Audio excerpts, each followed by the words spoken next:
Hello, very good afternoon dear all. Hello. Ah, अगर present हो तो यस करो। आप लोगों की जो क्लास है वो मैथमेटिक्स की चल रही थी, इसलिए मैंने क्लास ली ही नहीं, ताकि आपकी मैथमेटिक्स चलती रहे।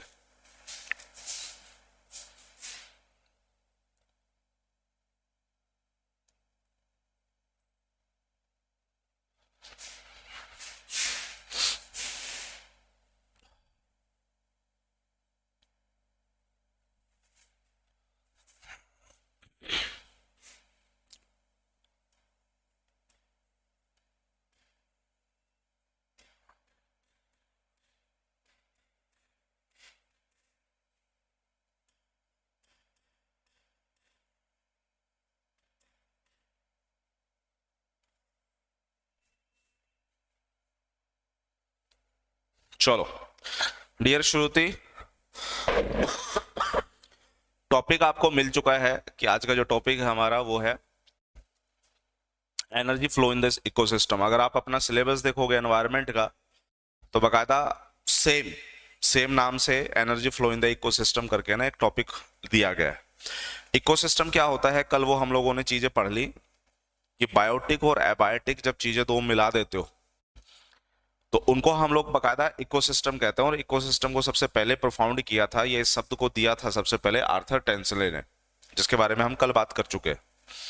अब उसी इकोसिस्टम के अंदर एनर्जी फ्लो की बात हो रही है, मतलब ऊर्जा एक जगह से दूसरी जगह कैसे जा रही है।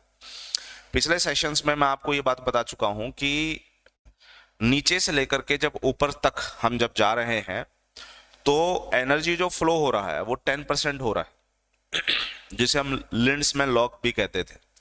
तो आशा करूंगा कि पिछले 2 या 3 सेशन जो हमारे हुए हैं, 3 सेशन, वो आप लोगों ने बहुत अच्छे तरीके से पढ़ लिए होंगे, समझ लिए होंगे। तो बेसिकली चीजें जो हैं उसी से यहाँ पर कनेक्ट कर रही हैं। जब आप energy flow in the ecosystem कहते हैं तो बकायदा इसमें 3 चीजें हमें पढ़नी पड़ती है। एक तो पढ़ना पड़ता है हमें फूड चेन।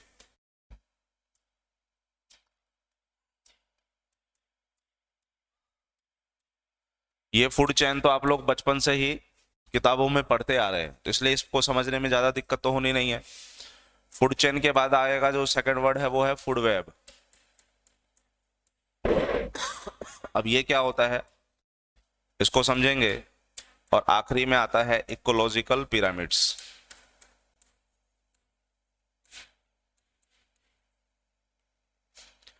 तो energy flow in the ecosystem में बकायदा 3 चीजें पढ़नी पड़ती है। इसमें जो सबसे पहला वर्ड होता है फूड चेन। जब आप इस फूड चेन के बारे में बात करेंगे तो ये फूड चेन मुझे 2 हिस्सों में बंटता हुआ दिखेगा। एक फूड चेन जिसे हम लोग कहते हैं ग्रेजिंग,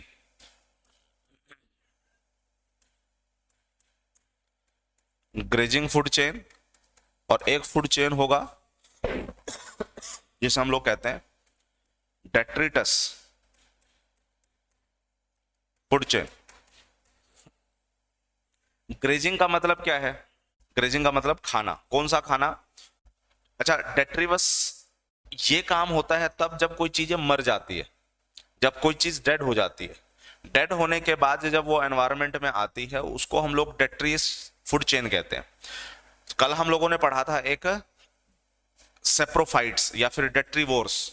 डेट्रीवोर्स वो चीजें होती हैं जो किसी भी गले सड़े चीजें या कोई किसी की डेथ हो जाती है किसी भी ऑर्गेनिज्म की, तो डेथ होने के बाद जो उसको एनवायरनमेंट के अंदर मिलाता है, अब जैसे मिट्टी के अंदर वो पूरी तरीके से ह्यूमस के रूप में मिल जाता है, तो वो मिलाने का काम कौन करता है? जो करता है वो जो फूड चेन है उसको हम लोग डेट्रिटस फूड चेन कहते हैं। और ये जो ग्रेजिंग फूड चेन है, ये फूड चेन ग्रेजिंग आपको कहाँ मिलने वाला है? या आपको मिलने वाला है टेरेस्ट्रियल में भी, और ये आपको मिलने वाला है एक्वाटिक में भी। टेरेस्ट्रियल और एक्वाटिक, हाँ, थोड़ा सा इसको हम फोकस करते हैं। ग्रेजिंग फूड चेन जो है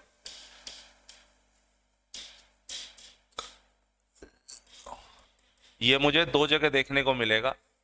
एक मिलेगा टेरेस्ट्रियल फूड चेन,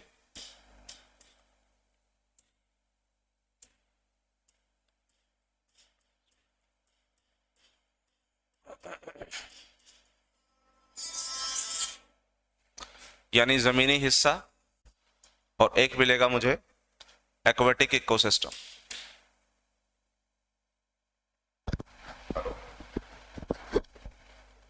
हाँ यूपीएससी कैंसिल करा दी, 2 ही है, 2 तक पहुंचूंगा, 2:30 तक पहुंचूंगा। हाँ 2:30 तक पहुंचो।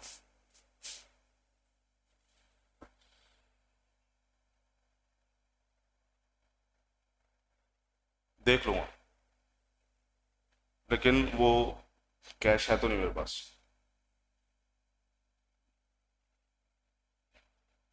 चलो कोई नहीं, शाम को देखें।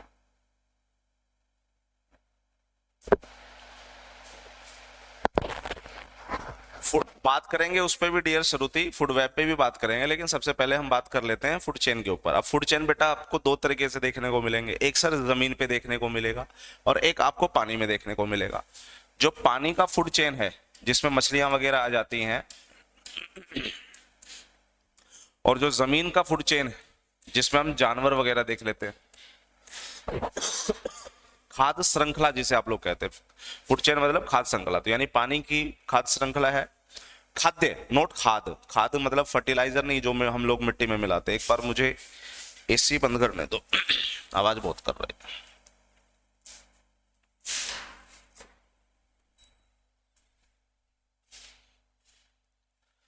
तो 2 तरह के आपके इकोसिस्टम डियर जी तैयार हो गए, टेरेस्ट्रियल और एक्वेटिक इकोसिस्टम। एक बात बताओ, हम लोगों ने पहले ही इसके बारे में एक बार चर्चा की हुई है, जो टेरेस्ट्रियल फूड चेन है। मतलब सर, मतलब बेटा सबसे पहले आपको टेरेस्ट्रियल फूड चेन के अंदर क्या मिलता था? प्रोड्यूसर मिलता था, जो बायोटिक इकोसिस्टम पढ़ लो थे हम लोग।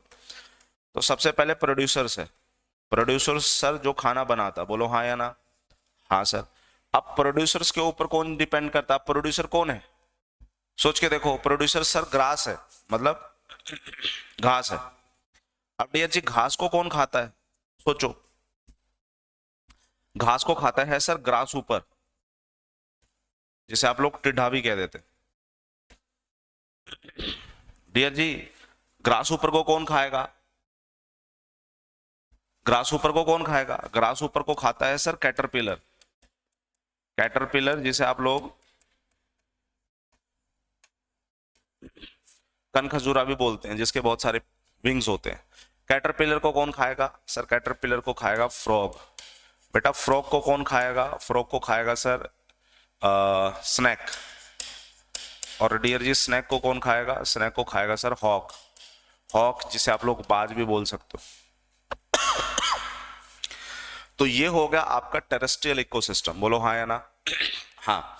इसी तरीके से डियर जी आपका एक एक्वेटिक फूड चेन होता है। एक्वेटिक फूड चेन में सबसे पहले कौन आएगा? सोच के देखो सर, सबसे पहले जो आता है उसे हम लोग कहते हैं फाइटोप्लैंक्टन्स।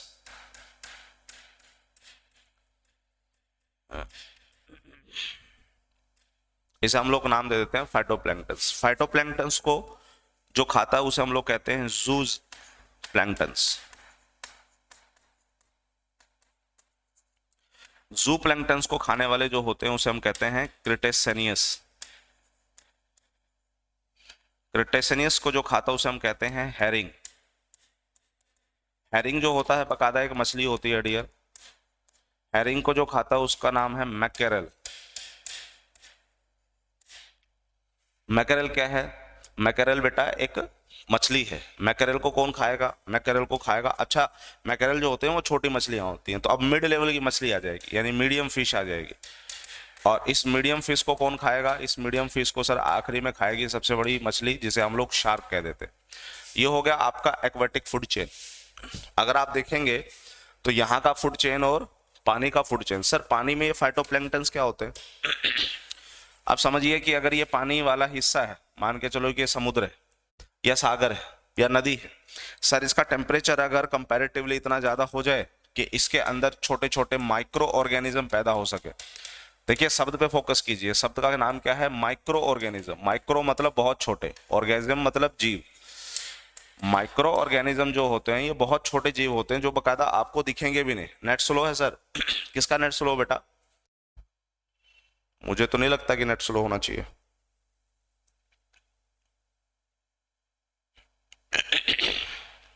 एक बार पता कर लेते हैं।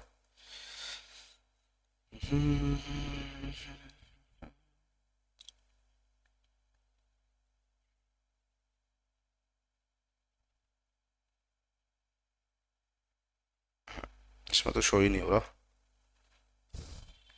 यहाँ तो फूड चेन, यहाँ तो खैर छोड़ो।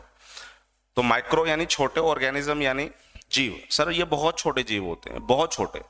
ये जीव अगर आ गए, इन्हीं को हम लोग जो नाम दे देते हैं फाइटोप्लैंक्टन। अगर ये जीव आ गए तो सर इनको खाने के लिए जो जीव होते हैं उनको हम लोग जू प्लैंक्टन के नाम से जानते हैं। अगर जू प्लैंक्टन आ गए तो सर ये समझ लीजिए क्रिटेशियंस जो जीव होते हैं, क्रिटेशियस जीव जैसे कि क्रैब हो जाता है, केकड़ा जिसे कहते हैं, मतलब जिस जो सेल बियरिंग होते हैं। शेल बियरिंग मतलब सर जैसे कि कछुए के ऊपर एक सेल होता है ना, बहुत हार्ड होता है, उसी तरीके से इनका जो ऊपरी जो कवच होता है वो काफी हार्ड होता है, तो उनको हम लोग क्रिटेशियस जीव बोलते हैं।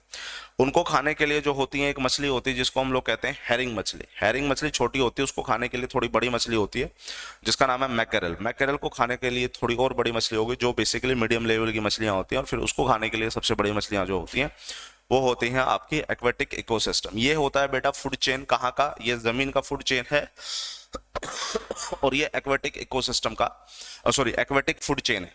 अगर आपको याद आ रहा हो तो मैंने आपको पहले ही ये बात बता दी है कि नीचे से ऊपर की तरफ जो एनर्जी फ्लो हो रही होती है वो हो रही होती है आपकी कितनी? 10%। यानी इसकी जितनी भी एनर्जी होगी उस एनर्जी का 10% फ्लो होगा यहाँ, उसका 10% फ्लो होगा यहाँ, 10% फ्लो होगा यहाँ, 10% फ्लो होगा यहाँ, 10% फ्लो होगा यहाँ। तो 10-10% की तरफ हम लोग जा रहे हैं। लेकिन वहीं पे अगर एक्वेटिक फूड चेन की बात करेंगे तो ये जो एनर्जी फ्लो होता है ये फ्लो हो रहा होता है आपका 14% के हिसाब से एनर्जी फ्लो। कहाँ पे? एक्वेटिक फूड चेन में। तो इसका मतलब है कि किस फूड चेन का एनर्जी फ्लो ज्यादा है? सर पानी का जो एनर्जी फ्लो है वो ज्यादा है। अंडरस्टूड यहां तक की कहानी? सर ये जो 10% एनर्जी फ्लो है और ये जो 14% एनर्जी फ्लो है ये सबसे पहले किसने दिया था? ये सबसे पहले डियर जी एक इस लॉ को हम लोग एक नाम देते हैं जिसे हम लोग लिंड्समैन लॉ भी बोल देते हैं।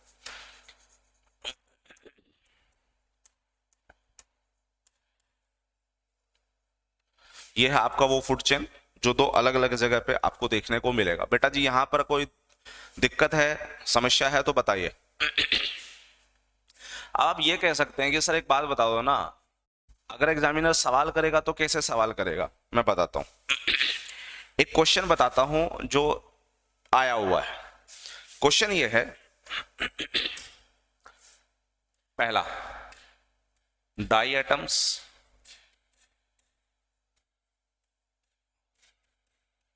Herring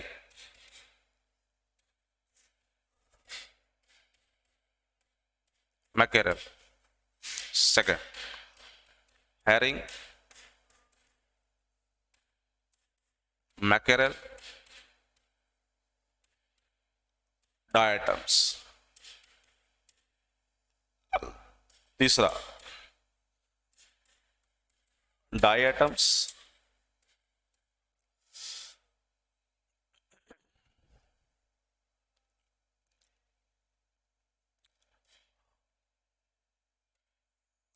shark crustaceans. Fourth, crustacean diatoms herring. ये बताइए कि इनमें से कौन सा फूड चेन करेक्ट है? बताओ, इनमें से कौन सा फूड चेन करेक्ट?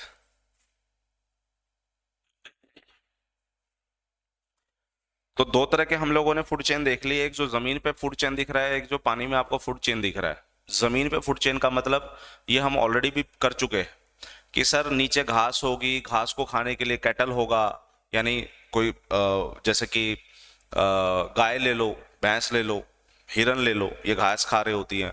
इनको खाने के लिए कौन होगा? वुल्फ होगा, भेड़िया होगा। वुल्फ को खाने के लिए लेपर्ड होगा, लेपर्ड को खाने के लिए टाइगर होगा सर।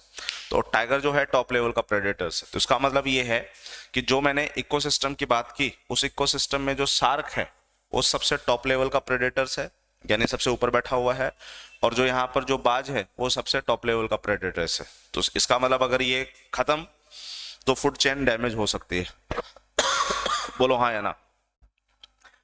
तो टॉप लेवल का प्रेडेटर्स,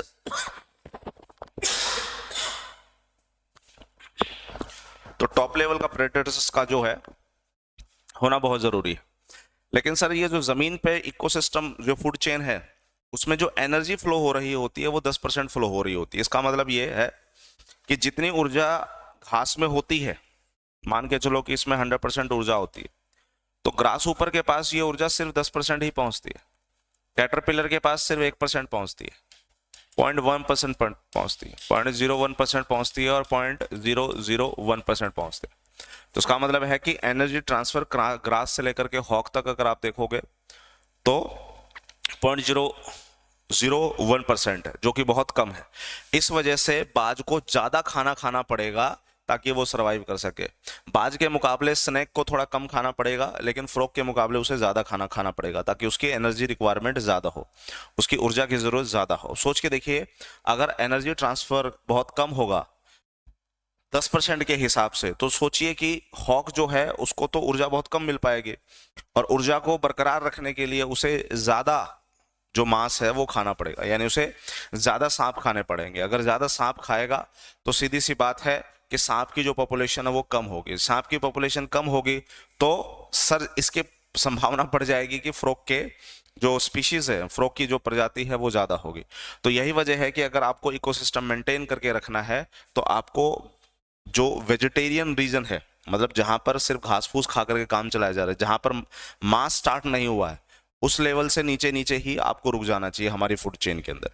अगर फूड चेन में आप मास की तरफ चले गए तो इसका मतलब ये है कि आपको बहुत ज्यादा एनर्जी की रिक्वायरमेंट होगी, और जो इकोसिस्टम के हिसाब से ठीक नहीं होता है। ऐसा ही एक्वाटिक फूड चेन के अंदर है। ये हमने समझ लिया, लिंड्समैन्स लॉ समझ लिया, और उसमें आपको ऑप्शन दे दिया और बोला कि भाई इनमें से कौन सा ऑप्शन करेक्ट है। अब सर हम डायटम्स के ऊपर जो है वो थोड़े से कंफ्यूज हैं। ये डायटम्स क्या होता है बेटा? जब आप एक्वेटिक फूड चेन में जब जाओगे, एक्वेटिक फूड चेन के अंदर ये जो फाइटोप्लैंक्टन्स होते हैं, इन्हीं फाइटोप्लैंक्टन्स को हम नाम दे देते हैं एक दूसरा, जिसे कहते हैं डायटम्स। डायटम्स का मतलब होता है यूनिसेलुलर। यूनिसेलुलर यानी यूनि यानी एक, सेलुलर यानी सेल, जो अणु वगैरह होते हैं। तो यानी एक अणु वाले जीव ही इसमें, मतलब बेसिकली इसमें इसके अंदर पाए जाते हैं। तो ये होता है आपका डायटम्स, या ये कह लीजिए अगर इससे समझ नहीं आ रहा तो ये समझ लो डायटम्स का मतलब होता है टाइनी, यानी बहुत छोटे जो होते हैं। तो diatom means tiny.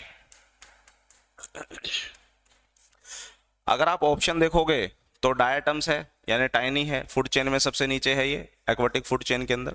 Yes sir. इसके बाद डियर जी कौन सा आता है? डायटम्स के बाद आता है सर जूप्लैंक्टन्स। जूप्लैंक्टन्स के ऊपर आता है क्रिटेशियंस। क्रिटेशियंस के ऊपर आती है हेरिंग। हेरिंग के ऊपर आता है मैकेरेल।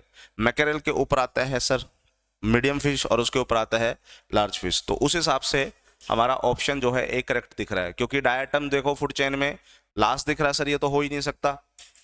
उसके बाद डायटम्स है, हो सकता है, लेकिन शार्क तो सबसे ऊपर है, टॉप लेवल का प्रेडेटर्स है, उसको बीच में रख करके क्रेटेशियंस रख दिया, नहीं होगा।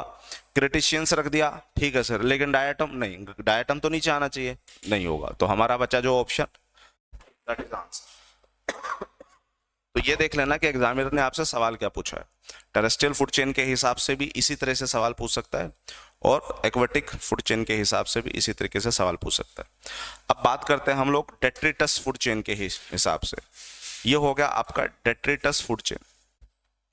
डेट्रिटस फूड चेन का मतलब होता है सर कोई चीज जैसे मर गई। अब जैसे कि एग्जांपल ले लो यहाँ पे, जैसे ये हॉक मर गया, इसमें से कोई भी जीव मर गया। अब चलो सर शार्क की डेथ हो गई, हॉक की डेथ हो गई, मीडियम फिश की डेथ हो गई, फ्रॉग की डेथ हो गई। तो जैसे ही इनकी डेथ होगी, डेथ होने के बाद जैसे ही ये डेड हो गए, डेड होने के बाद इन्हीं को हम लोग क्या करेंगे, इनको खत्म करके वापस मिट्टी में मिला देंगे। तभी तो कहते हैं ना आदमी मिट्टी का है, मिट्टी में मिल जाना है। खत्म करके वापस मिट्टी में मिला दो, और वही मिट्टी जो है क्या हो जाएगी, उपजाऊ हो जाएगी। उपजाऊ होगा तो उसमें वेजिटेशन फिर पैदा होगा और फिर से फूड चेन स्टार्ट होगा। देखो ये चीज अगर मर गए और इसको खत्म करके वापस मिट्टी में मिला दो, तो मिट्टी से ही तो घास पैदा हुई ना, प्लांट पैदा हुआ, जिसे हम लोग उत्पादक कहते हैं। ये घास आ गया तो फिर से ये, फिर से ये, फिर से ये, फिर से ये, फिर से, और देखिए ये पूरा का पूरा एक सर्कल या एक साइकिल जो है फूड चेन का चलता रहता है।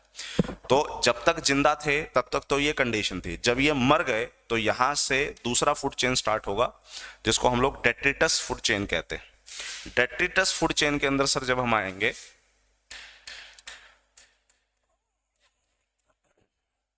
तो जैसे कि एग्जाम्पल ले लेते हैं, यहां पर एक पत्ता है जो पेड़ का है, ये पत्ता पेड़ से टूट गया, बोलो हाँ या ना। अब जब ये पत्ता पेड़ से टूट गया, अब ये क्या होगा सर, इसी पत्ते को खाएगा, खाया जाएगा, मतलब इस पत्ते को खत्म किया जाएगा, पत्ते को सड़ाएंगे, क्योंकि ये तो डेथ हो गई इसकी। भाई पेड़ पे लगा हुआ था पत्ता, पत्ता टूट करके क्या हो गया, नीचे आ गया, नीचे आ गया तो अब क्या होगा सर, इस पत्ते को कोई ना कोई तो जीव खाएगा जो इस एनवायरनमेंट में अवेलेबल है, उसको हम लोग नाम दे देते हैं वुड लाउज। पत्ते को खाने वाला जो जीव है उसको नाम दे देते हैं हम लोग वुड लाउज। के लिए यहां तक की कहानी। अब वुड लाउज को भी तो कोई ना कोई खाएगा, वुड लाउज को जो खाएगा सर उसको हम लोग नाम दे देते हैं ब्लैक बर्ड। अब देखिए ये भी तो आपकी एक फूड चेन है ना बेटा, लेकिन ये फूड चेन स्टार्ट कब हुई, ये फूड चेन स्टार्ट तब हुई जब ये पत्ता मेन पेड़ से टूट करके अलग हो गया।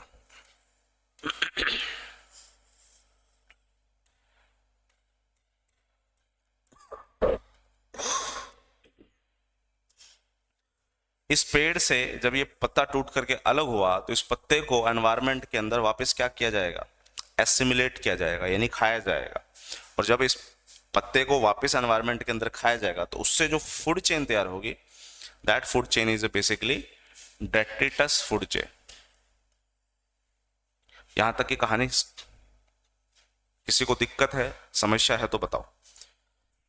यहां पर सबसे पहले एनर्जी फ्लो की बात हुई। एनर्जी फ्लो में सर हमने तीन चीजें पढ़नी है, फूड चेन पढ़ना है, फूड वेब पढ़ना है, इकोलॉजिकल पिरामिड पढ़ना है। फूड चेन पे जब हम आएंगे तो फूड चेन दो तरह की होगी, एक वो जो एक दूसरे के जीव के ऊपर डिपेंड रहेंगे लेकिन वो जिंदा रहेंगे, लेकिन जो टॉप लेवल का प्रेडेटर्स अगर वो मर गए तो मरने के बाद जो फूड चेन स्टार्ट होगा उसको हम लोग डेट्रिटस फूड चेन कहते हैं। डेट्रिटस फूड चेन के अंदर भी आप देखेंगे कि यहां पर भी कोई ना कोई जीव आ रहा है, लेकिन तब आ रहा है जब किसी की डेथ हो गई है, उसके बाद जो फूड चेन स्टार्ट हुआ that is the detritus food chain. Understood यहां तक की कहानी बेटा, यहां तक किसी को दिक्कत?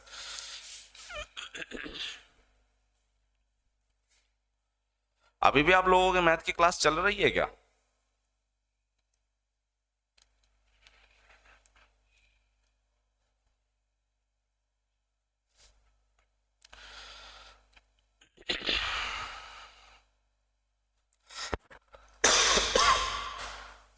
कोई दिक्कत है तो जल्दी बताइए।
आ गया, बहुत अच्छी बात है, पढ़िएगा।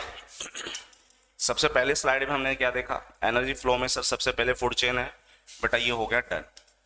और इस फूड चेन के अंदर कितनी परसेंटेज फ्लो हो रही है वो परसेंटेज जमीन के हिसाब से, पानी के हिसाब से देख लेना, और उसी को हम लोग बकायदा लेंड्समैन लॉ कहते हैं। अब हम जो सेकंड चीज पे चलते हैं उसे कहते हैं हम फूड वेब।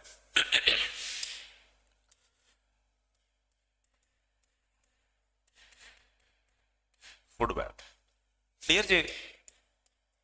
एक बात बताओ, अगर आपको खाना खाना है,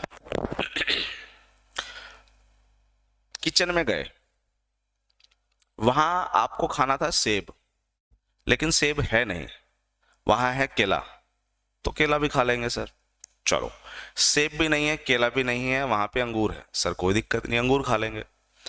चलो, अब अंगूर भी नहीं है, कोई दिक्कत नहीं सर, कीवी होगा, कीवी खा लेंगे। अब देखो, आपके पास ऑप्शंस घने हैं भाई।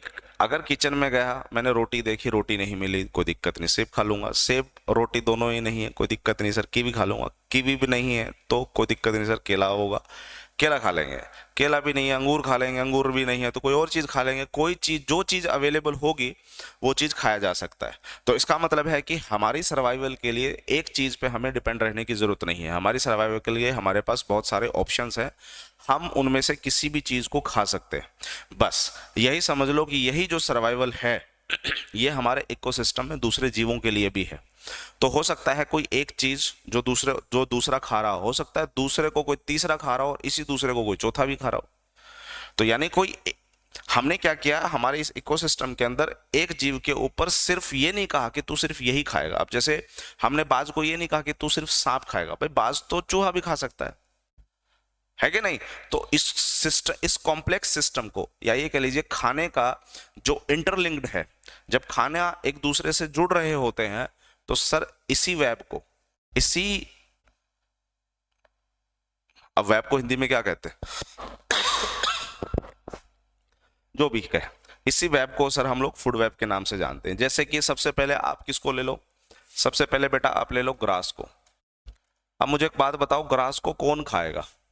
सोचो सर, ग्रास को तो ग्रास ऊपर खाएगा, ये लो जी, ग्रास को ग्रास ऊपर खाएगा सिर्फ। अच्छा, घास को सिर्फ ग्रास ऊपर खाएगा क्या? सोचो, नहीं सर, ग्रास को तो रैबिट भी खा सकता है, घास तो एक खरगोश भी खा जाएगा। अच्छा, क्या सिर्फ खरगोश ही खा सकता है या फिर ग्रास ऊपर ही घास खा सकता है? घास को और कोई नहीं खा सकता सर, घास को चूहा भी खा सकता है, खाने को तो रैट भी खा सकता है घास। यहां तक क्लियर हुई कहानी। अब एक बात बताओ, ग्रास हूपर को कौन खाएगा? सर, ग्रास हूपर को छिपकली खा जाएगी। और लिजर्ड को कौन खा जाएगा? सर, लिजर्ड को स्नेक खा जाएगा या हॉक खा जाएगा। चलो हॉक ले लेते हैं, बाज ले लेते हैं, जो टॉप लेवल का प्रेडेटर्स है, उस बाज ने ये लिजर्ड खा लिया। हाँ, जाल यानी खाद्य जाल। तो खाद्य जाल में हम लोग ये देख रहे हैं, देखिए ऑप्शन हम ज्यादा दे रहे हैं। अब ग्रास ऊपर को लिजर्ड ने खा लिया तो लिजर्ड को हॉक ने खा लिया, इसी ग्रास ऊपर को भी तो हॉक खा सकता है ना, हाँ या ना? इस रैबिट को भी तो खा सकता है ना, यस और नो? और ये जो रैट है, इस रैट को किसने खाया? रैट को सर स्नैक ने खाया, तो बेटा इस स्नैक को भी तो हॉक खा गया। आप देखेंगे कि जो टॉप लेवल का प्रेडेटर्स है उसको सिर्फ एक चीज खाने के लिए नहीं दी गई है, उसके पास खाने के दूसरे ऑप्शंस अवेलेबल कर दिए गए। और अगर उसके पास खाने के दूसरे ऑप्शन अवेलेबल कर दिए गए हैं तो उसका मतलब मैं ये कहना चाह रहा हूं कि जो टॉप लेवल का प्रेडेटर्स है या जो दूसरे प्रेडेटर्स हैं या जो दूसरे जीव हैं, उनके चांसेस ऑफ सर्वाइवल बढ़ गए कि नहीं बढ़ गए? जीने की संभावना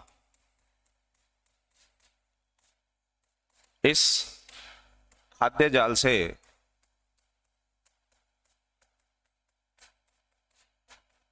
बढ़ जाएगी।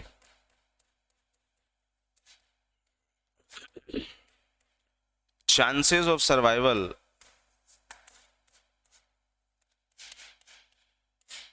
Is increasing.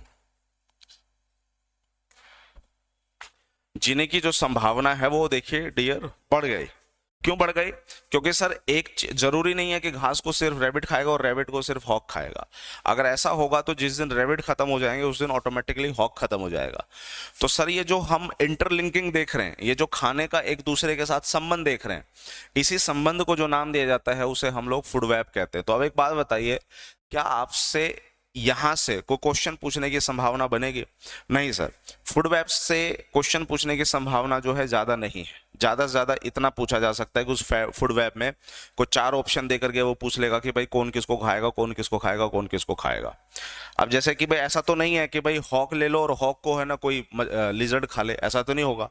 तो इसका मतलब है कि जैसा हम लोग ऑप्शन देखते आ रहे हैं इस फूड चेन का, वैसा ही ऑप्शन फूड वेब से पूछ सकता है, लेकिन संभावना फूड वेब की बहुत कम है। मतलब ये समझ लो कि ना के बराबर इसकी संभावना है।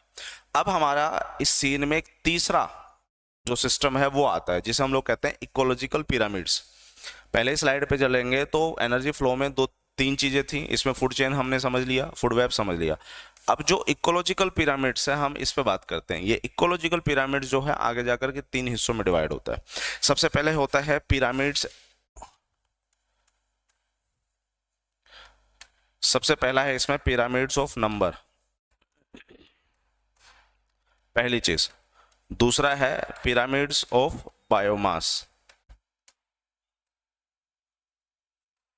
पहला है पिरामिड ऑफ नंबर, दूसरा है पिरामिड ऑफ बायोमास और तीसरा है pyramid of energy, pyramid of energy.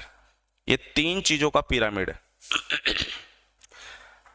अगर मैं पहले ही स्लाइड पे आऊं, सॉरी इस स्लाइड पे आऊं, तो देखिए क्या ये पिरामिड नहीं बन रहा?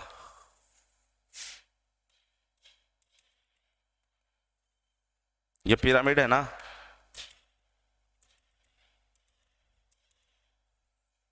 अब मुझे बात बताओ, ये पिरामिड, इसका मतलब सर खाद्य श्रृंखला एक कड़ी के रूप में नहीं होती बल्कि सभी परस्पर संबंध रहती है। एग्जैक्टली फूड्स, एग्जैक्टली श्रुति शर्मा, जब हम खाद्य श्रृंखला की बात करें, अब देखो ग्रास को तो ग्रास ऊपर खाता है, क्या ग्रास को सिर्फ ग्रास ऊपर खाता है? नहीं सर, ग्रास को तो बेटा कोई दूसरा भी खाएगा।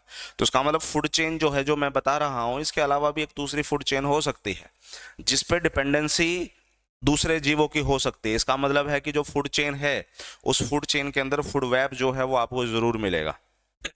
ये बात आपको समझिएगा। ग्रास को सिर्फ ग्रास ऊपर नहीं खा सकता सर, ग्रास को रैबिट भी खा सकता है। आप समझिएगा, ग्रास को रैबिट भी खा सकता है, रैबिट को वुल्फ खाएगा, वुल्फ को लेपर्ड खाएगा, लेपर्ड को टाइगर भी खा सकता है। तो आप देखिए टाइगर से लेकर के घास के बीच के जो संबंध है, हमने इसको चेंज कर दिया कि नहीं कर दिया? This is also a food chain, yes और नो? Yes sir. अब इसी फूड चेन को आप बदल सकते हो सर। घास को जो है वो कैटल खाएगा, कैटल यानी गाय खाएगी। गाय को सर, गाय या भैंस जो भी होता है, जैसे डियर होता है, कैटल, कैटल मतलब कोई भी आ सकता है। इन्हीं कैटल को सर हो सकता है इंसान भी खा जाए और उसी इंसान को हो सकता है टाइगर खा जाए। हालांकि इंसान एक अलग स्पीशीज है और इंसानों को जनरली काउंट नहीं किया जाता इस फूड चेन के अंदर, लेकिन फिर भी अगर आप काउंट करके रखना चाहो तो कर लो। कैटल, कैटल के ऊपर ह्यूमन, ह्यूमन के ऊपर आप लेके चलो टाइगर। अगर टाइगर नहीं है तो सर कोई दिक्कत नहीं, टाइगर नहीं है तो पोलर बियर लेके चलो। मतलब कोई बड़ा लेवल का प्रेडेटर जो है वो कोई ना कोई तो होगा जो इंसानों को भी खा सकता है। शेर खा लेगा, टाइगर खा लेगा, पैंथर खा लेगा, लेपर्ड खा लेगा, खा लेंगे ये लोग। तो ये आप देखेंगे कि फूड चेन के अलावा भी इनके साथ एक दूसरी चीज पैरेलल में चलती है जिसे हम फूड वेब कहते हैं। फूड वेब क्यों पढ़ते हैं? ताकि सर चांसेस ऑफ सर्वाइवल जो है इनकी बढ़ जाए, यानी जीने की जो दर है इनकी बढ़ जाए। अगर सिर्फ एक चीज पे ही अगर डिपेंड हुए और वो किसी दिन खत्म हो गया तो दूसरा जीव ऑटोमेटिकली खत्म हो जाएगा। तो मैं उसको खत्म नहीं करना चाहता, क्योंकि अगर टॉप लेवल का प्रेडेटर्स खत्म हो गया तो आप समझिए कि पूरा का पूरा इकोसिस्टम डैमेज हो जाएगा और मुझे उस इकोसिस्टम को बनाए रखना है। इसके लिए मैंने आपको पहले ही लेक्चर में अमेरिका के अंदर येलोस्टोन नेशनल पार्क के अंदर जो भेड़ियों वाला एग्जाम्पल था वो दिया था। क्लियर यहां तक ये कहानी? सर जब मैं जाता हूं इकोलॉजिकल पिरामिड्स में, उस इकोलॉजिकल पिरामिड्स के अंदर पहला जो टॉपिक आता है उसे मैं पिरामिड्स ऑफ नंबर कहता हूं। Ecological pyramid. और इस इकोलॉजिकल पिरामिड के अंदर जो पहला टॉपिक है वो है पिरामिड ऑफ नंबर। यहां पर शब्द पे थोड़ा सा फोकस करना, वो कहता है पिरामिड ऑफ नंबर, यानी नंबर यानी 1 2 3 4 5 करके। और पिरामिड किस चीज का? ये देखो बेटा, एक तो ये पिरामिड है, अब इसी पिरामिड को उल्टा कर दो, ये भी पिरामिड है, लेकिन सर दोनों ही पिरामिड में डिफरेंस है। ये जो पिरामिड है, इस पिरामिड को हम कहेंगे परस्पर है सर, या फिर इसको इंग्लिश में एक शब्द देते हैं अपराइट है, या फिर इसको आप लोग हिंदी में कह सकते हैं सर ये सीधा है। लेकिन इस पिरामिड को उल्टा कर देना, इसका मतलब है कि ये पिरामिड क्या है? इन्वर्टेड है। इन्वर्टेड का मतलब होता है कि ये उल्टा है। तो जब आप लोग इकोलॉजिकल पिरामिड्स बाय नंबर की बात करेंगे तो हो सकता है उसके अंदर आपको अपराइट और इन्वर्टेड दोनों ही टाइप के आपको पिरामिड्स दिख सकते हैं। लेकिन सबसे पहले तो आप समझिए कि भाई पिरामिड ऑफ नंबर में जब हम आगे बढ़ेंगे तो यहां दो तरह के पिरामिड्स आपको देखने को मिलेंगे, एक अपराइट मिलेगा, एक इन्वर्टेड मिलेगा। यस और नो? जब मैं अपराइट्स पिरामिड्स की बात करूंगा तो अपराइट्स पिरामिड्स का मतलब होता है कि जो नंबर ऑफ इंडिविजुअल्स होते हैं, यानी एक दूसरे के ऊपर जो वो जिंदा रहने वाले जो जीव होते हैं वो क्या होते जाते हैं, डिक्रीज होते जाते हैं। डिक्रीज होते जाते हैं मतलब सर, मतलब बेटा अपराइट का मतलब होता है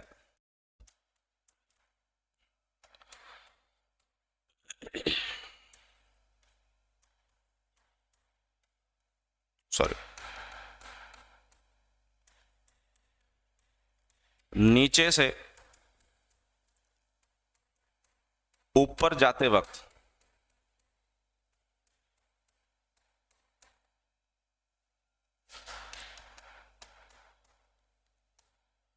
नीचे से ऊपर जाते हुए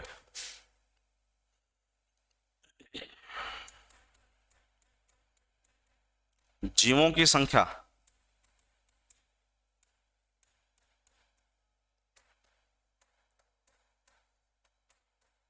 कम होती जाएगी। इसी को कहते हैं पिरामिड ऑफ नंबर अपराइट होना। और अगर इन्वर्टेड है तो बेटा इसी को उल्टा कर दो, नीचे से ऊपर की तरफ जाते वक्त,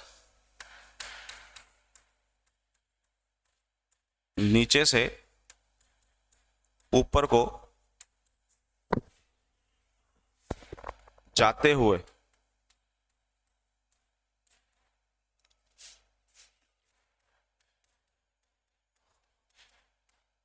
जीवों की संख्या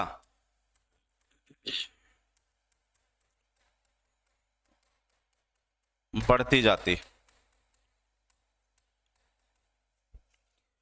तो ऐसे में जो आपको पिरामिड मिलेगा वो मिलेगा inverted.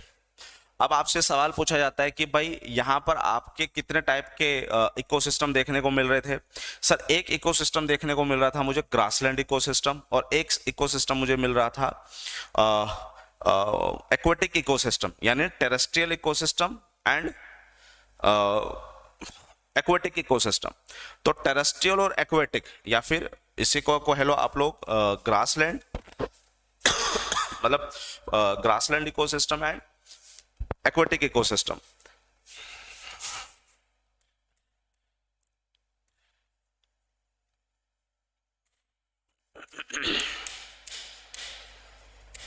Grassland ecosystem and aquatic या फिर पॉन्ड इकोसिस्टम। इस इकोसिस्टम के अंदर जो जीवों की संख्या जो है वो घटती जाएगी। सर थोड़ा सा समझाओ, थोड़ा समझ नहीं आ पा रहा है बेटा। हम ये जानते हैं कि सबसे पहले जो है मुझे घास मिलेगी। प्रोड्यूसर्स में घास का मतलब देखो दूसरे पेड़ पौधे भी हो सकते हैं जो छोटे होते हैं, जो फूल पत्ती होते हैं। इस घास के ऊपर बेटा कौन जिंदा है? इस घास के ऊपर सर ग्रास ऊपर जिंदा है ना? अब मुझे एक बात बताओ, जितने घास खाए गए, जितनी घास खाई गई मतलब नंबर के हिसाब से, एक बात बताओ कितने नंबर ऑफ घास हैं?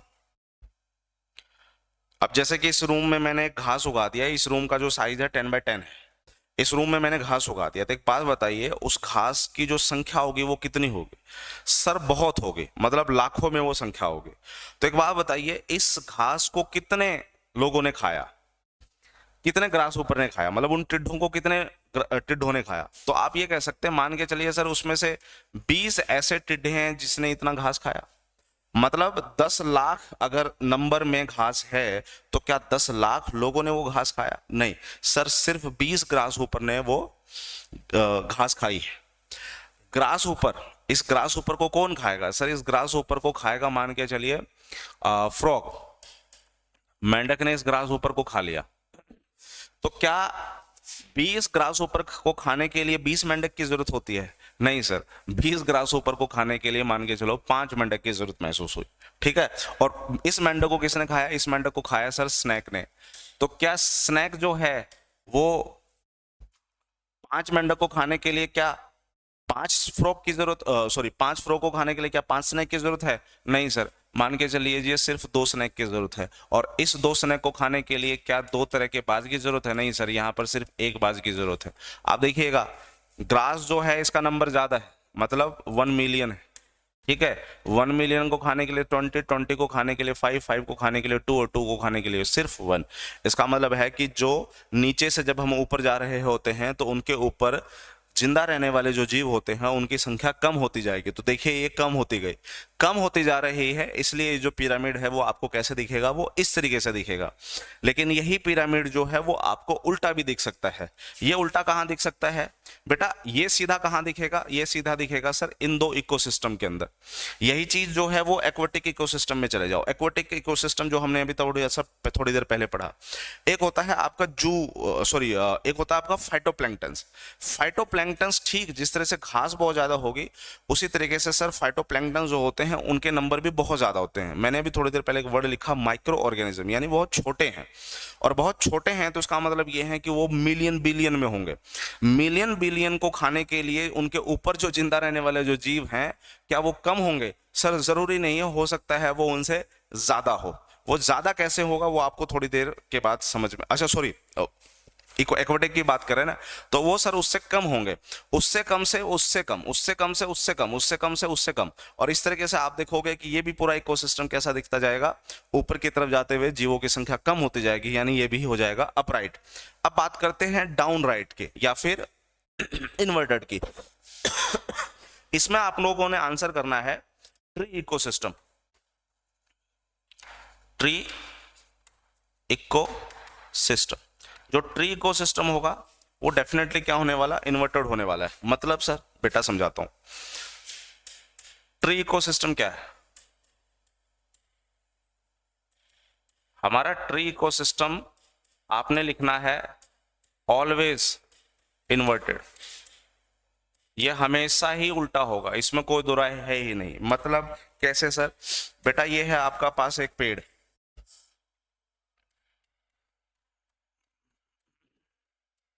ठीक है, इस पेड़ के ऊपर जो है आपको ये बताना है कितने जीव हैं। जीव मतलब पैरासाइट्स, पैरासाइट मतलब जो बहुत छोटे होते हैं जिसे आप लोग इंसेक्ट्स कहते हैं। पेड़ मेरे पास कितना है? ट्री मेरे पास एक, बोलो हाँ या ना। लेकिन इस ट्री के ऊपर इंसेक्ट्स कितने, यानी जो छोटे मोटे कीट पतंगे हैं वो कितने? सर इंसेक्ट्स की अगर मैं बात करूं तो ये इंसेक्ट तो मुझे ना मतलब लाखों में मिल जाएंगे। तो आप कहेंगे सर लगभग 10 लाख हो सकता है इस पे इंसेक्ट्स हो। चलो आपको लगता है कि सर ये नंबर बहुत ज्यादा है तो 10 लाख की जगह 1 लाख कर लो कि सर 1 लाख जो है इसके ऊपर इंसेक्ट मिलेंगे। इंसेक्ट थोड़े ना आपको यहाँ भी मिलेंगे, यहाँ भी मिलेंगे, जड़ों में भी मिलेंगे, है ना। तो इंसेक्ट्स आपको बहुत मिलने वाले हैं। तो इसका मतलब देखिए एक पेड़ के ऊपर इंसेक्ट्स की जो नंबर है वो बढ़ गए। अब सर इंसेक्ट्स के नंबर बढ़ गए तो डेफिनेटली अच्छा चलो 1 लाख भी बहुत ज्यादा है। मैं 1 मिनट सॉरी, अब हम ये मान के चलते हैं कि सर इंसेक्ट बहुत कम है, बहुत ही कम है।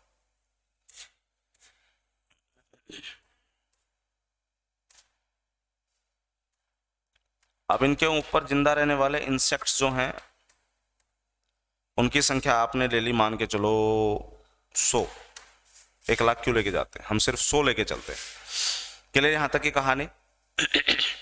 अब इंसेक्ट्स को खाने के लिए जो आपको क्या कहेंगे इसे,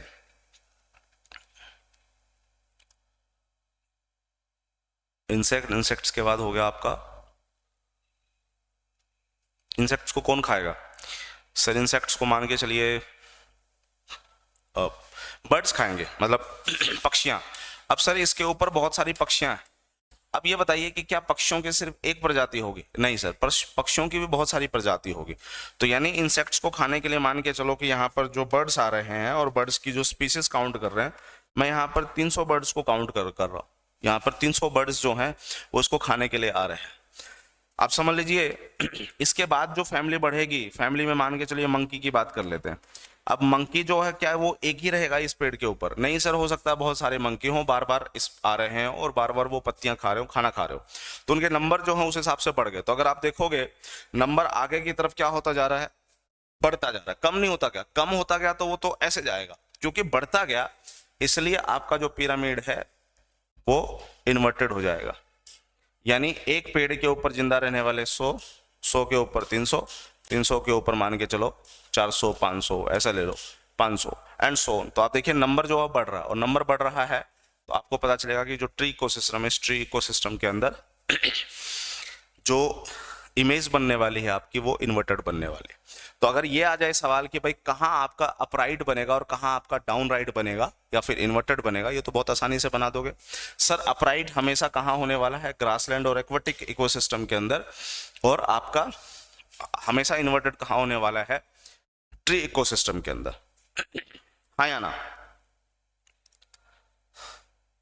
हाँ। लेकिन एक बात बताइए, एक चीज को समझते हैं।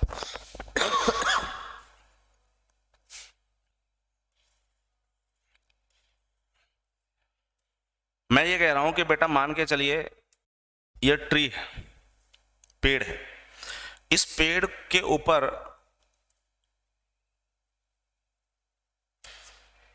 चिड़ियां ले लेते हैं, चिड़ियां, स्पैरो, जिसे आप लोग क्या कहते हो, जिसे हम लोग हर्बीवोर्स भी बोल देते हैं, यानी शाकाहारी। कितनी चिड़ियां हैं? मान के चलो कि आप कहोगे कि सर 5 चिड़ियां हैं, ठीक है। अब इस 5 चिड़ियां को खाने के लिए क्या 10 बाज का आना जरूरी है?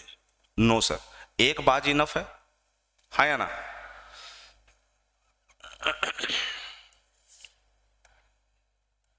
ये देखिए पिरामिड यहां से क्या हो रहा है, यहां से सर अपराइट हो रहा है, तो इनको खाने के लिए एक बाज की जरूरत है।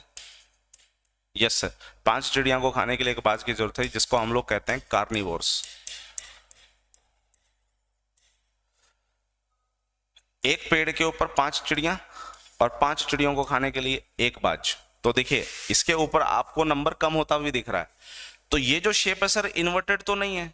इसका मतलब है कि जो ट्री इकोसिस्टम है जरूरी नहीं है कि वो हमेशा इन्वर्टेड ही दिखे, आप कहेंगे कि इन्वर्टेड के साथ साथ वो स्पिंडल शेप में भी दिख सकता है।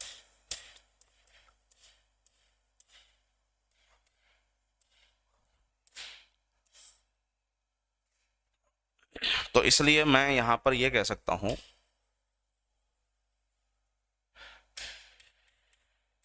Can be inverted as well as spindle shaped.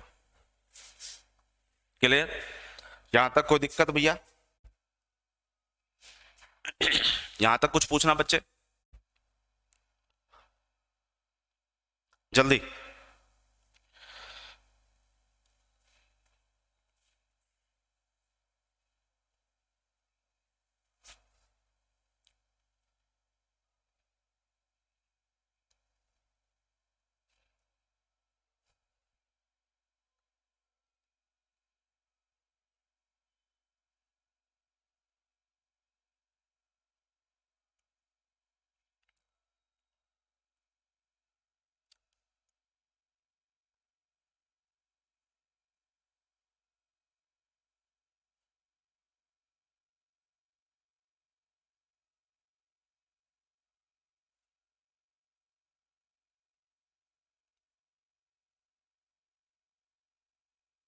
Clear है? बहुत ही अच्छी बात अंकिता।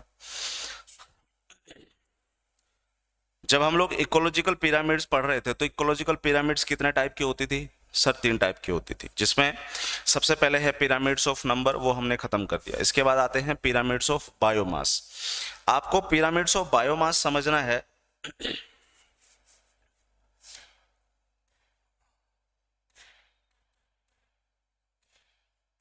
पिरामिड्स ऑफ बायोमास, तो कहने का मतलब है कि अभी भी हमारी पिरामिड या तो अपराइट हो सकती है या डाउन राइट हो सकती है। बोलो हाँ या ना? हाँ सर। लेकिन यहाँ पे बायोमास का क्या नंबर है? पिरामिड ऑफ नंबर यानी जीवों की जो संख्या है, अभी तक हमने उस पर बात की।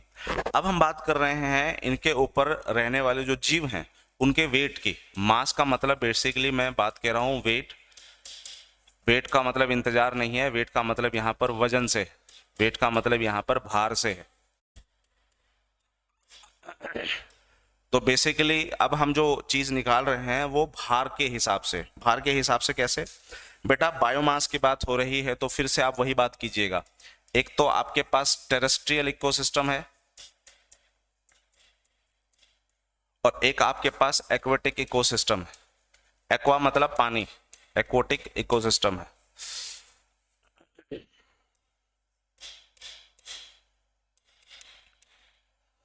Terrestrial ecosystem, aquatic ecosystem. अच्छा, समझिएगा एग्जैक्टली श्रुति शर्मा जी, जीव भार, जीवों का भार यानी उनका वजन, उनके हिसाब से जो हम लोग चीज निकालेंगे वो इकोलॉजिकल पिरामिड्स में पिरामिड ऑफ बायोमास निकालेंगे। बायोमास के जब आप हिसाब से जाओगे तो आपके पास एक टेरेस्ट्रियल इकोसिस्टम है, बोलो हाँ या ना। इस टेरेस्ट्रियल इकोसिस्टम के अंदर हम लोग जानते हैं कि एक प्रोड्यूसर्स है। प्रोड्यूसर्स मतलब जैसे कि प्लांट वगैरह होंगे। इस प्रोड्यूसर्स को कौन खाएगा सर? प्रोड्यूसर्स को जो खाएंगे उसको हम लोग क्या कहते हैं? हर्बीवोर्स कहते हैं। हर्बीवोर्स मतलब जैसे कि प्राइमरी कंज्यूमर्स जिसे हम लोग कहते हैं, है ना, प्राइमरी कंज्यूमर। प्राइमरी कंज्यूमर को जो खाएगा उसको हम लोग नाम देंगे सेकेंडरी कंज्यूमर, और सेकेंडरी कंज्यूमर को जो खाएगा उसको हम नाम देंगे टर्जरी कंज्यूमर। तो एक बार के लिए आप लेके चलो कि यहीं तक छोड़ो, ये जो है ये टेरेस्ट्रियल इकोसिस्टम, बोलो हाँ या ना। यहां पर जो प्रोड्यूसर्स है मान के चलिए वो एक प्लांट है। जब मैं कहता हूं कि ये जो पिरामिड ऑफ बायोमास है या तो ये अपराइट हो सकता है या फिर ये इन्वर्टेड हो सकता है। अब ये बताइए कि टेरेस्ट्रियल इकोसिस्टम ये अपराइट होना चाहिए या फिर इन्वर्टेड होना चाहिए या डाउन राइट होना चाहिए, मतलब नीचे होना चाहिए, उल्टा होना चाहिए? आप सोच के बताओ वो क्या होने वाला है। मतलब इस पेड़ का जो वजन है, इस पेड़ को जो खाएंगे उनका जो वजन है वो कम होगा या ज्यादा होगा? सोच के देखो। पेड़ से कंफ्यूज मत हो, पेड़ की जगह आप लोग लेके चलिए ये प्लांट है। पेड़ से हो सकता कंफ्यूजन बने, पेड़ की जगह आप एक प्लांट ले लें, जैसे एक मिनट,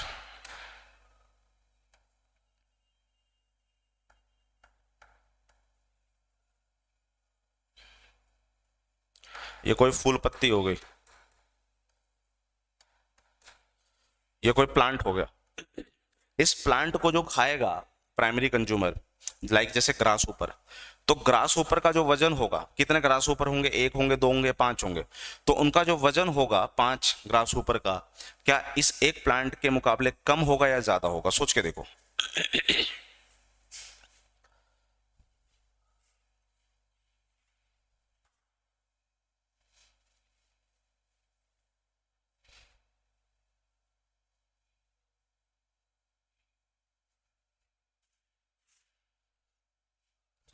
सर ऑब्वियसली ज्यादा होगा भाई, इनके मुकाबले इनका जो वजन होगा, जो प्राइमरी कंज्यूमर होगा वो क्या होगा? वो ज्यादा होगा। ग्रास ऊपर को खाने के लिए जो फ्रॉग होंगे, कितने फ्रॉग होंगे? मान के चलिए कि 4 फ्रॉग होंगे। उन चारों फ्रॉग का मतलब 4 फ्रॉग छोड़िए, मान के चलिए 3 फ्रॉग होंगे। 3 फ्रॉग को जो वजन होगा क्या उन 5 ग्रास ऊपर के इक्विवेलेंट होगा? नहीं सर, उनसे ज्यादा होगा। तो डेफिनेटली यहां पर वजन जो है बढ़ गया, और इनको खाने वाला जो सांप होगा डेफिनेटली फ्रॉग के वेट के मुकाबले ज्यादा होगा। तो आप देखिएगा इसका वेट, उसका वेट, उसका वेट और उसका वेट, तो यहाँ पर जो वजन है इंडिपेंडेंट डिपेंडेंस वाले जो जीव हैं उनके जो वजन है वो देखिए हमारे टेरेस्ट्रियल इकोसिस्टम के अंदर बढ़ रहे हैं, हाँ या ना। तो इस टेरेस्ट्रियल इकोसिस्टम में बढ़ रहा है, इसका मतलब है कि ये पिरामिड कैसे होना चाहिए? ये पिरामिड सर अपराइट होना चाहिए। तो इसका मतलब है कि टेरेस्ट्रियल इकोसिस्टम के अंदर पिरामिड्स ऑफ बायोमास जो है वो अपराइट होना चाहिए। लेकिन एक्वेटिक इकोसिस्टम के अंदर अगर हम लोग चलें, एक्वेटिक इकोसिस्टम के अंदर सर सबसे पहले मुझे जो जीव मिले थे वो फाइटोप्लैंक्टन्स मिले थे, है कि नहीं? जैसे आप डायटम्स भी कहते हैं। फाइटोप्लैंक्टन्स के ऊपर जो डिपेंडेंट जीव होते हैं सर उसको हम लोग जू प्लैंक्टन्स कहते हैं।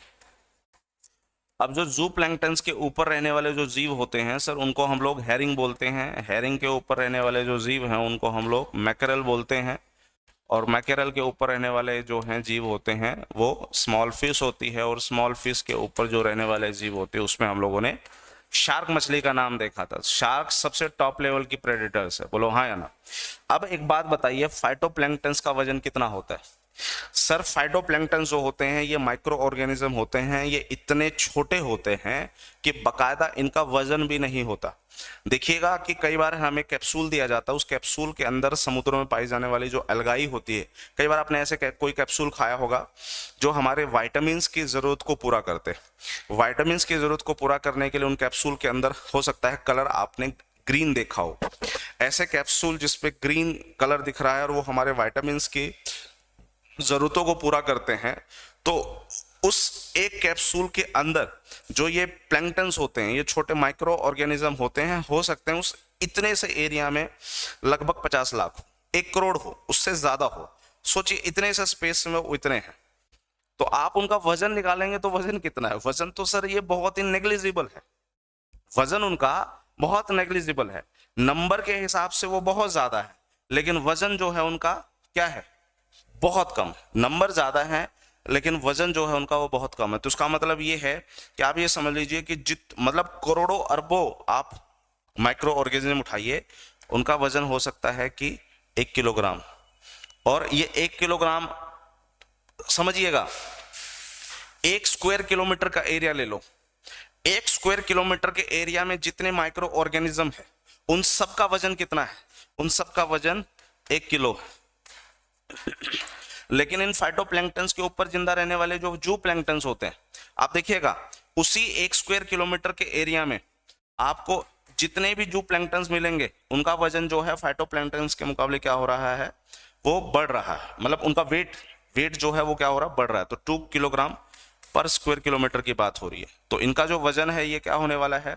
2 की जगह 4 किलोग्राम पर स्क्वायर किलोमीटर होने वाला है। 4 की जगह 8 किलोग्राम पर स्क्वायर किलोमीटर होने वाला है। 16 किलोग्राम पर स्क्वायर किलोमीटर होने वाला है और 32 किलोग्राम पर स्क्वायर किलोमीटर होने वाला है। लेकिन आप देखिएगा जो नंबर है और उनका जो वेट है, वो वेट क्या हो रहा है? कम या ज्यादा?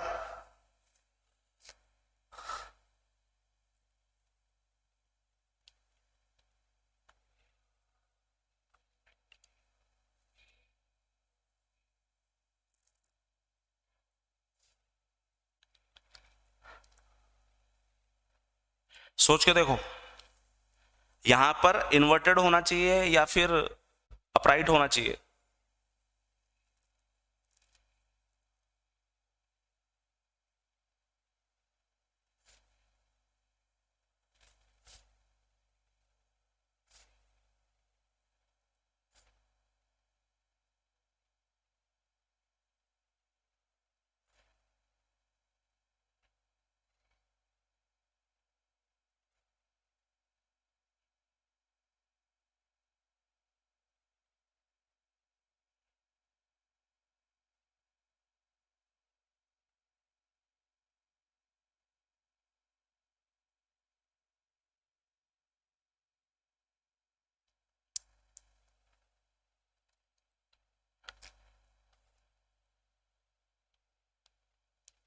थोड़ा दिमाग लगाओ। एग्जैक्टली डियर अजय, यहां पर ये इन्वर्टेड होगा। श्रुति शर्मा जी, ये अपराइट नहीं होगा, ये इन्वर्टेड होगा। यहां पर नंबर के हिसाब से काउंट करके चलना है आपको। सॉरी, ये कुछ इस तरीके से दिखेगा आपका। तो इसका मतलब है कि जब मैं पिरामिड्स ऑफ नंबर की बात कर रहा था, तो नंबर में आपका जो एक्वेटिक इकोसिस्टम है वो क्या था? अपराइट थे। लेकिन वही aquatic ecosystem pyramid of biomass के हिसाब से इन्वर्टेड है। नंबर के हिसाब से देखना है आपको। रामनवमी की डियर जी वेरी हार्दिक शुभकामनाएं डियर राजेश। बट संख्या इनकी कम होती जाएगी।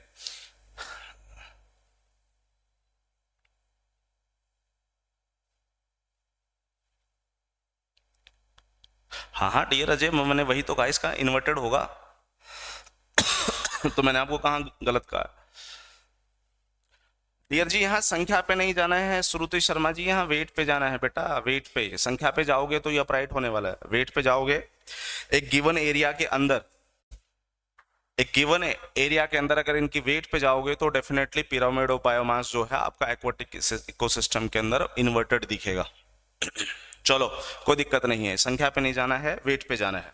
और अब तीसरी चीज स्टार्ट होती है यहां से, जिसे हम लोग कहते हैं पिरामिड्स ऑफ एनर्जी।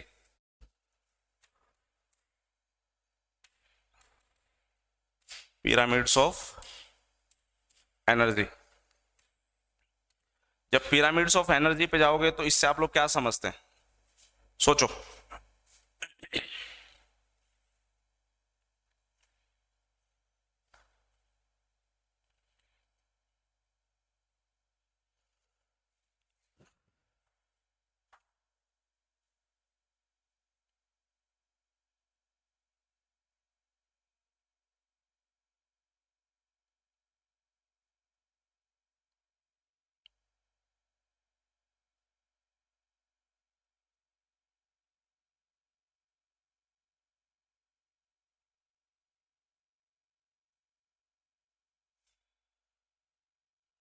जी, अब समझिएगा, जो हम पहले ही पढ़ करके आए हैं वही चीज को हमें एक बार दोबारा समझना है यहाँ पे। पिरामिड्स ऑफ एनर्जी में डियर जी जब हम लोग चलते हैं टेरेस्ट्रियल इकोसिस्टम के ऊपर या फिर ग्रासलैंड इकोसिस्टम के ऊपर या फिर फॉरेस्ट इकोसिस्टम के ऊपर, यानी कहने का मतलब हम सिर्फ जमीन के ऊपर, तो जमीन पे सर हम लोगों ने देखा कि सबसे पहले मुझे ग्रास दिखनी है और ग्रास के ऊपर डिपेंडेंट रहने वाला मुझे कैटल दिखने वाला है। कैटल के ऊपर डिपेंडेंट रहने के लिए जो चीज है उसे मैं वुल्फ के नाम से जानता हूं, और वुल्फ के ऊपर डिपेंडेंट रहने वाला जो है उसे आप लोग लेपर्ड कह सकते हैं। तो बेसिकली लेपर्ड तक अगर छोड़ना है तो आप लेपर्ड तक छोड़ सकते हो, और लेपर्ड की तरह नहीं छोड़ोगे तो आप कहोगे सर ये टाइगर भी जा सकता है। तो आप ये बताइए यहां पर आपको कितने ट्रॉफिक लेवल्स दिख रहे हैं, शब्द पे फोकस कीजिएगा। ट्रॉफिक लेवल, ट्रॉफिक लेवल का मतलब होता है न्यूट्रिएंट्स लेवल। न्यूट्रिएंट्स लेवल का मतलब होता है कि खाना जो जा रहा है वो कितने लेवल तक जा रहा है। तो अगर आप देखोगे तो यहां पर 1, 2, 3 और 4, तो इसका मतलब ये है कि या तो ये 4 किलो या ये कह लो 5 किलो। सर जो पिरामिड्स ऑफ एनर्जी है खासकर कहां पे बेटा, खासकर के टेरेस्ट्रियल इकोसिस्टम के अंदर,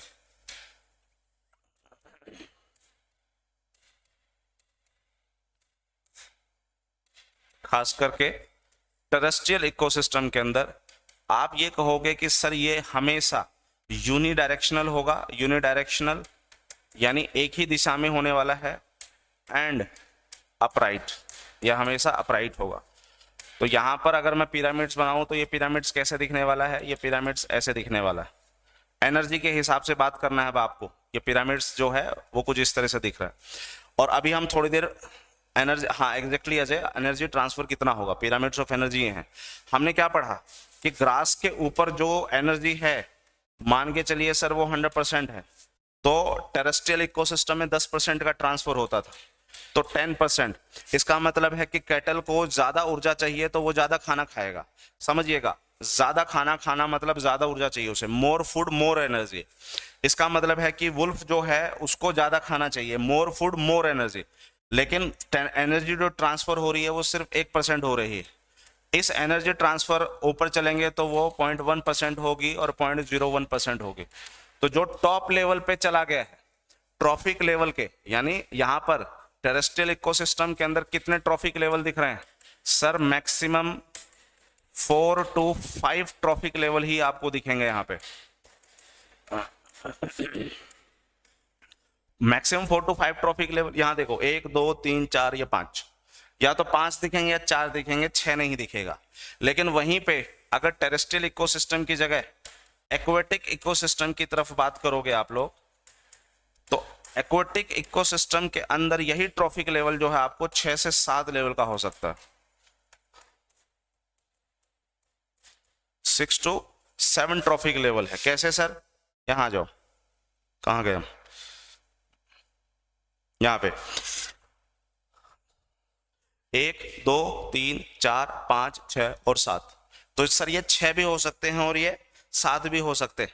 तो यानी 6 से 7 लेवल का ट्रॉफिक लेवल आपको एक्वाटिक इकोसिस्टम में दिखेगा, और टेरेस्ट्रियल इकोसिस्टम के अंदर 4 से 5 ट्रॉफिक लेवल ही दिखेंगे। अब मुझे एक बात बताइए, एनर्जी ट्रांसफर टेरेस्ट्रियल इकोसिस्टम में कितना हो रहा है, 10%, लेकिन वहीं पे एक्वाटिक इकोसिस्टम के अंदर कितना हो रहा है, 40%। तो सर एनर्जी ट्रांसफर जो है वो एक्वाटिक इकोसिस्टम का ज्यादा है कंपैरेटिवली टेरेस्ट्रियल इकोसिस्टम के, बोलो हाँ या ना।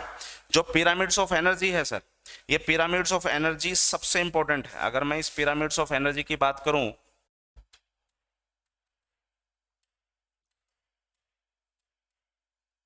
तो आप ये कहेंगे कि सर मोस्ट इंपॉर्टेंट है ये pyramids of energy, most important पहली चीज। दूसरी चीज, अपराइट पिरामिड होने वाला है, अपराइट एंड यूनिडायरेक्शनल, यानी एक ही डायरेक्शन में होने वाली है ये चीजें, अपराइट एंड यूनिडायरेक्शनल। जो सबसे टॉप लेवल पे होगा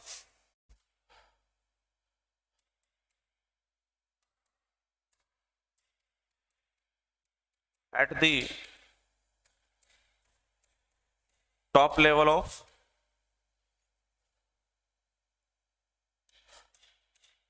कंज्यूमर्स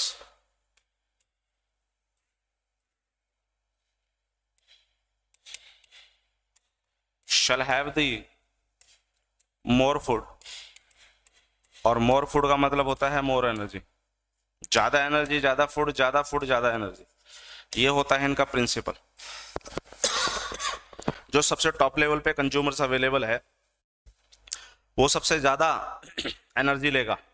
लेकिन अगर आपको ये बात पता हो तो जो सबसे टॉप लेवल पे ऑर्गेनिज्म अवेलेबल है, जो सबसे टॉप लेवल पे कंज्यूमर अवेलेबल है, फूड चेन का जो ऑर्डर होने वाला है, फूड चेन जो होने वाली, यहां पे आइए, टाइगर के पास, टाइगर का जो फूड चेन है, ग्रास से कैटल से वुल्फ से लेपर्ड से टाइगर, तो ये जो आप फूड चेन देख रहे हैं, इस फूड चेन के अंदर एक बात बताइए मुझे, जो बायो एक्यूमुलेशन होने वाली है, बायो एक्यूमुलेशन, या फिर जैसे हम लोग बायो मैग्निफिकेशन कहते हैं,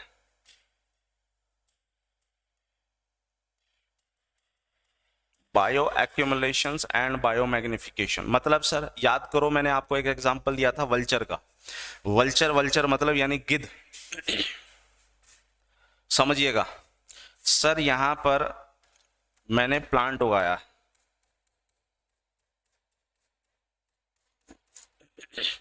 इस प्लांट में 1 ग्राम जो है वो पेस्टिसाइड्स, पेस्टिसाइड सर, हाँ पेस्टिसाइड, पेस्टिसाइड जिसे आप लोग कीटनाशक भी बोल देते हैं, मतलब कीड़ों को मारने के लिए जो हम लोग जो कीटनाशक छिड़कते हैं, मैं उसकी बात कह रहा हूं। तो आपने इतने प्लांट में जो है जितने भी कीटनाशक छिड़का, उन कीटनाशक का लगभग 1 ग्राम जो है इन प्लांट्स के अंदर आ गया। बोलो हाँ या ना। अब 1 ग्राम कीटनाशक है, लेकिन इस प्लांट को खाएगा कौन? सर इस प्लांट को मान के चलिए बकरी ने खा लिया। अब ये बताइए कि बकरी ने कितना खाया? अगर प्लांट के अंदर 1 ग्राम है तो उस बकरी ने कितने प्लांट खाए? उस बकरी ने मान के चलिए 10 वो खाए हैं, 10 प्लांट खाए हैं। तो इसका मतलब है कि उस बकरी के अंदर जो है 10 ग्राम जो है क्या चला गया? पेस्टिसाइड चला गया। और इसी बकरी को किसने खाया? इस बकरी को मान के चलिए इंसानों ने खाया। अब जैसे ही इंसानों की बात करोगे आप, इंसान ने कितनी बकरी खाई? मान के चलिए सर उसने पूरे साल में 10 बकरियां खाई, तो 10 बकरी खाई, तो उसका मतलब है कि ह्यूमंस के अंदर यही पेस्टिसाइड्स कितना चल गया? 100 ग्राम।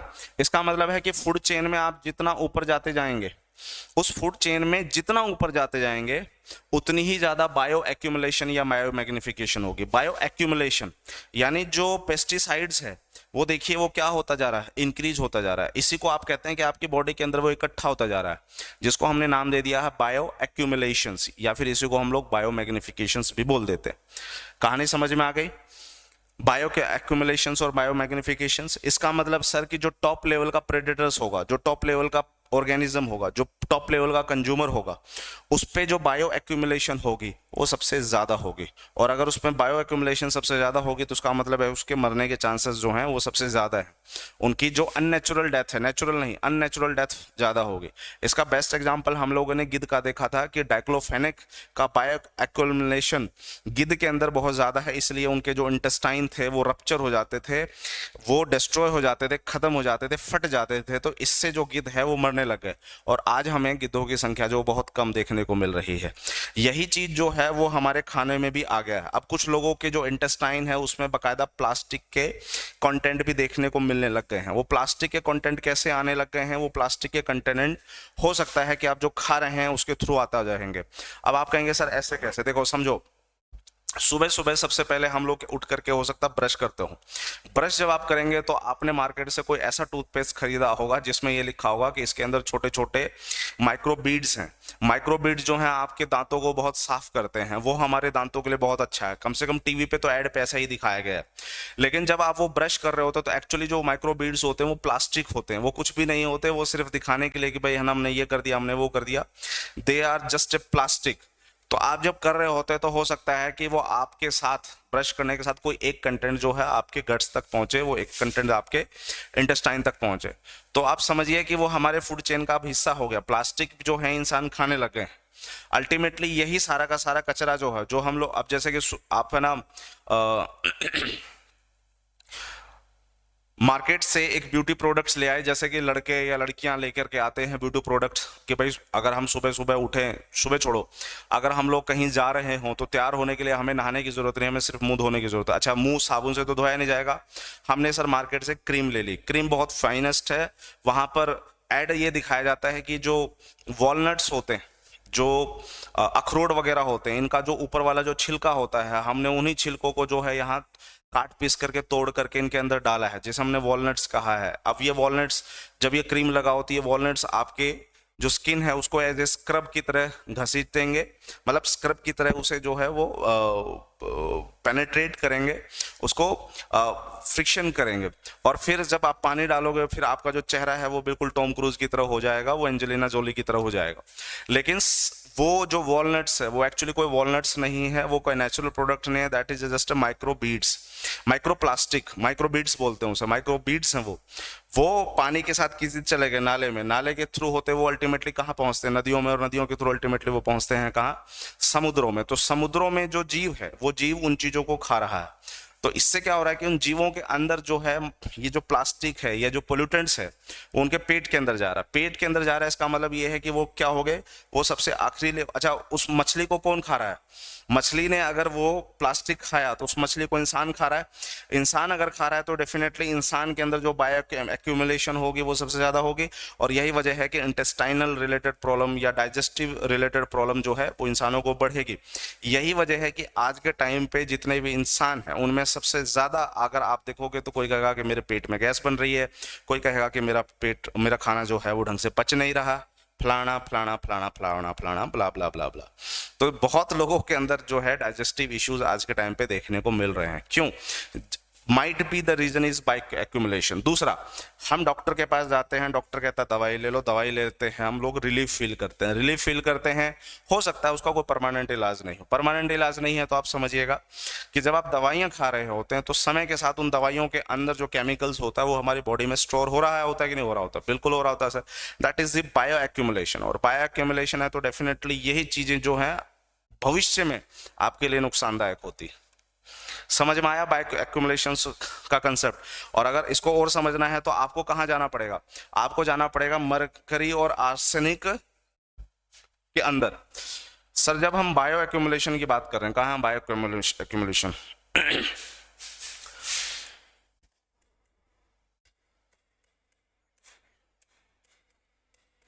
जब हम बायो एक्यूमुलेशन की या बायो मैग्निफिकेशंस की बात कर रहे हैं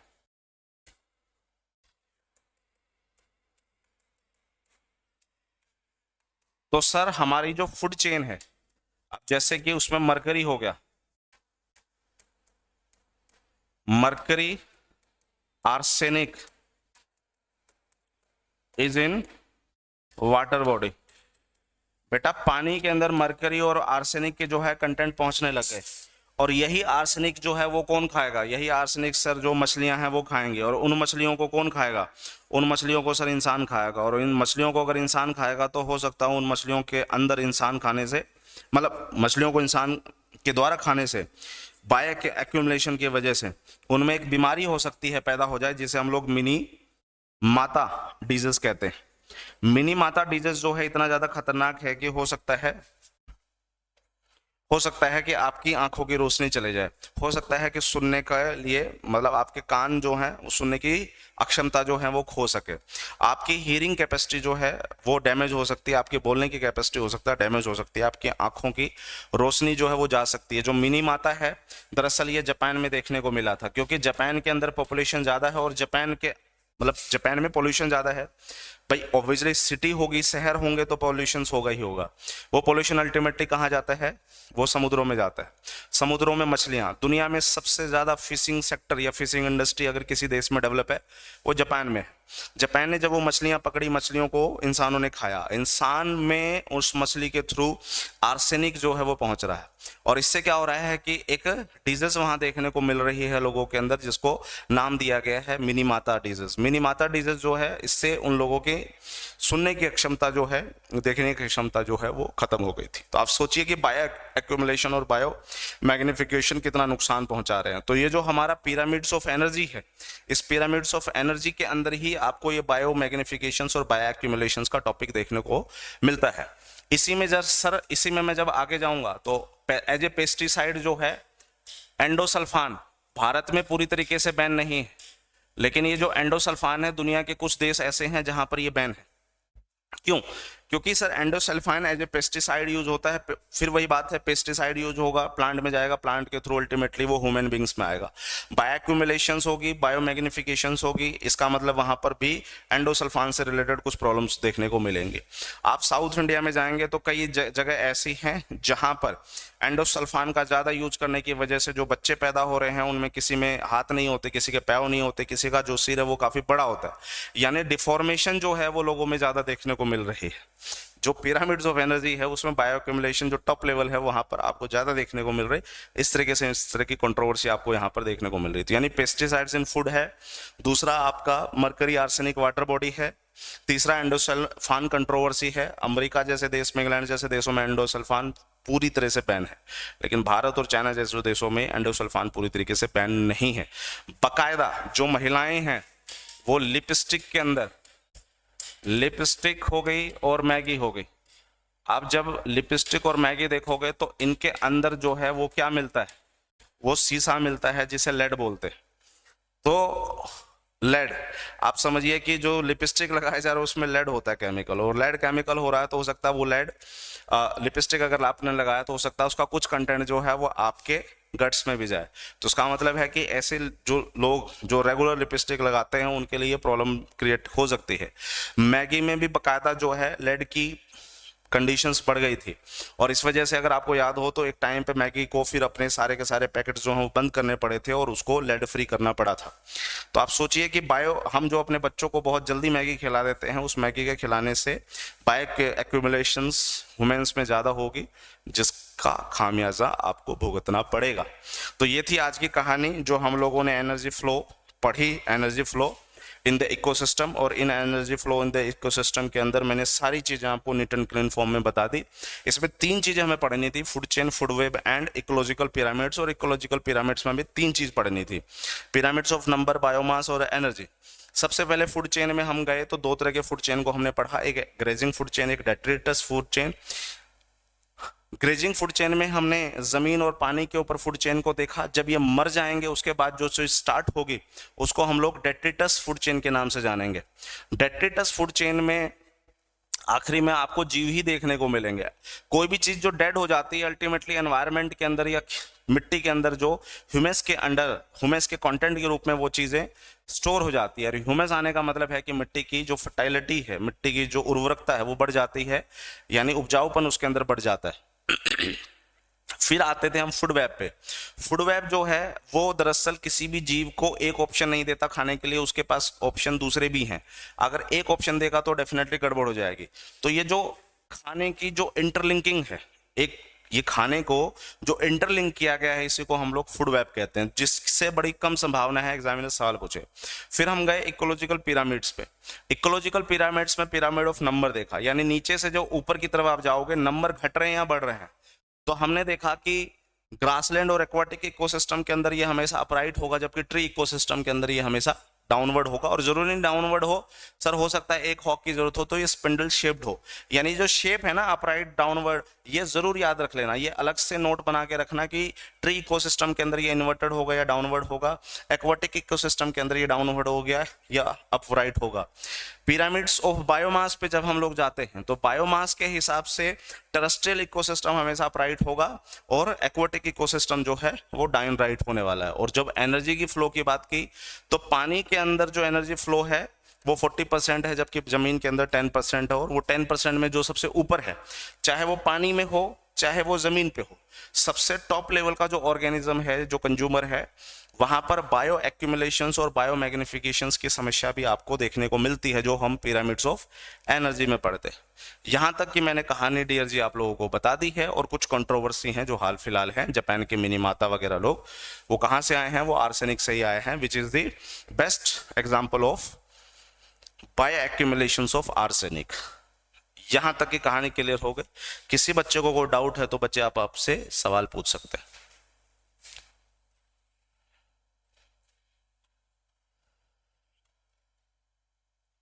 और अगर ये सवाल आ जाए कि ये जो बायो एक्यूमुलेशन और बायो मैग्निफिकेशंस है, इसको लेकर के कोई कन्वेंशन हुई है क्या? मतलब कोई इंटरनेशनल लेवल पे कोई कन्वेंशन हुई है, कोई समझौते, कोई संधि, कोई प्रस्ताव वगैरह आया हो? तो आपने कहना है कि बायो एक्यूमुलेशन और बायो मैग्निफिकेशंस को लेकर के एक कन्वेंशन हुई है जिसे हम लोग स्टॉकहोम कन्वेंशंस बोलते हैं। स्वीडन की जो राजधानी है स्टॉकहोम, वहां पर ये कन्वेंशन हुआ है। तो बायो एक्यूमुलेशन बायो मैग्निफिकेशंस को लेकर कन्वेंशन है स्टॉकहोम के अंदर। चलिए बच्चा जी, पूछे यहां तक कोई डाउट? जय महादेव सर, जय महादेव डियर श्रुति जी।